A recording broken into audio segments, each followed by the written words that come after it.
Well, one that I think I have to bring up. I don't want to make this all about points, but I'm going to do it right here, and mostly because it's a guy that I'm surprised neither of us brought him up before the tournament because we were pretty high on him in the pre-draft, and that's Joakim Kemell, who this had to be a real FU tournament for Kemell.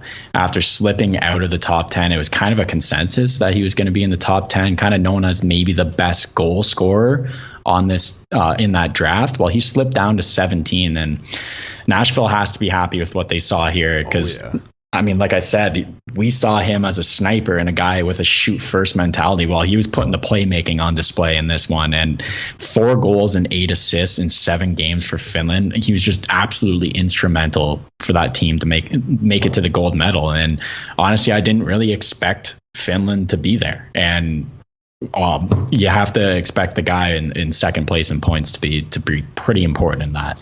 And it was a lot of fun to watch him play because the creativity is there, and it's an exciting player to watch. Yeah, and we don't really know why he slipped out of the top 10 either. Like, it seemed like he was the consensus, like even top 5 for a long time. Just one of the best scorers. He's a good skater, and he's not severely undersized. So it doesn't. Yeah. But that's one of the reasons why I wanted to bring him up is ask this question: if this tournament happened in December, if it stayed in December, does he still get drafted in 17th or does he move up? Oh, definitely not. Like we know hold on, is that where it was? 17? Yeah. My God, I thought it was like 12th or something. My God, that's shocking. But no, like you're right. He wouldn't get picked 17th because GMs do place a lot of emphasis on this tournament, whether you agree with that philosophy or not, because it's on the world stage and you kind of see what a player's made of if he can, step up to the plate.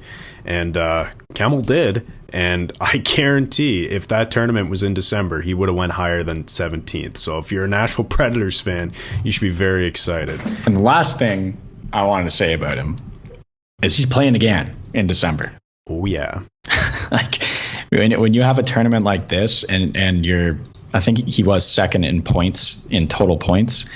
You got to be looking forward to watching him play again in December. Oh yeah, I mean he's young. Like he was drafted this year, so yeah, 17 at the start of the tournament, I believe. Yeah, so to be that young and that good, like how many times have we said this is a 19-year-old's tournament, or in this case this year a 20-year-old's tournament? He was 18 at the start of the tournament. Yeah, still, but yeah, to be a player just drafted, like this is, you can't even call it draft year +1. This is draft year. Still the draft year. That's extremely impressive. So good for him. He did score the tying goal against Canada, though, which I must admit I was a little bit happy about because that pass to Kemell, taped tape from Topi Niemela, was disgusting.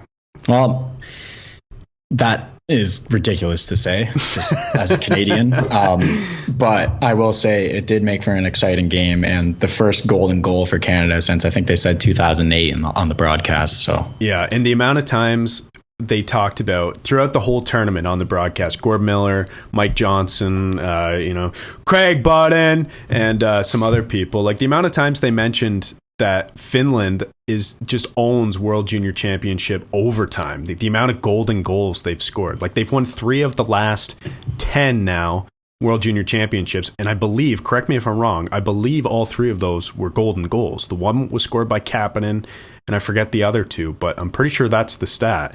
So when I saw that they were going to overtime and I heard all tournament long that they just own World Junior Championship overtime, I'm like, oh God, here we go. It's going to be, Canada's going to lose in spectacular fashion because the Finns just own overtime. But what a finish, dude. And obviously I was happy that Canada got it done. But like I said, kind of tongue in cheek, I was a bit excited to see Hirvonen and Niemela do so well in the tournament as well.